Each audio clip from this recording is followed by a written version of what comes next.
കരുണാനിധിയായ കർത്താവേ, ഈ ദേവാലയത്തിൽ നിന്നും മരണമടഞ്ഞ് ശുദ്ധീകരണ സ്ഥലത്തായിരിക്കുന്ന സകല ആത്മാക്കളെയും അങ്ങയുടെ കരങ്ങളിലേക്ക് സമർപ്പിച്ച് പ്രാർത്ഥിക്കുന്നു.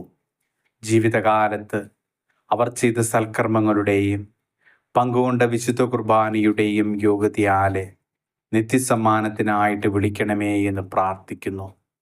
അനന്തമായ നിന്റെ കരുണ കണ്ട ഇവരുടെ കണ്ണുകൾക്ക് നിന്റെ പ്രത്യാഗമനം കാണുവാനിടയാകണമേ എന്ന് പ്രാർത്ഥിക്കുന്നു.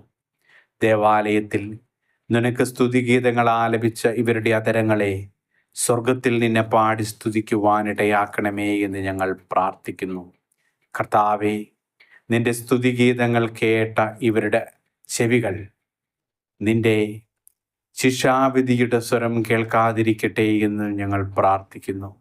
ഈ ദേവാലയത്തിൽ ശുശ്രൂഷ ചെയ്ത് കടന്നുപോയ വൈദികരുടെയും സന്യസ്തരുടെയും ആത്മാക്കൾ ശുദ്ധീകരണ സ്ഥലത്തുണ്ടെങ്കിൽ കർത്താവേ, അവരെയും നിത്യസമ്മാനത്തിനായിട്ട് തിരഞ്ഞെടുക്കണമേ എന്ന് പ്രാർത്ഥിക്കുന്നു. അവരുടെ നിരവധിയായ പാപങ്ങളുടെ മേൽ നീ കരുണ തോന്നി അവയിൽ നിന്നെൻ്റെ മുഖം തിരിക്കണമേ എന്ന് അങ്ങയോട് ഞങ്ങൾ പ്രാർത്ഥിക്കുന്നു. കർത്താവ് തൻ്റെ വിധി വിളംബരം ചെയ്യുന്നു.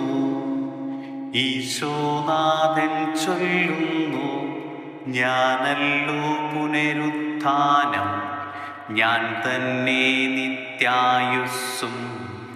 എന്നിൽ ദൃഢമാം വിശ്വാസം ചേർപ്പോനിവിടെ മരിച്ചാലും നൽകും ഞാനവനുത്ഥാനം.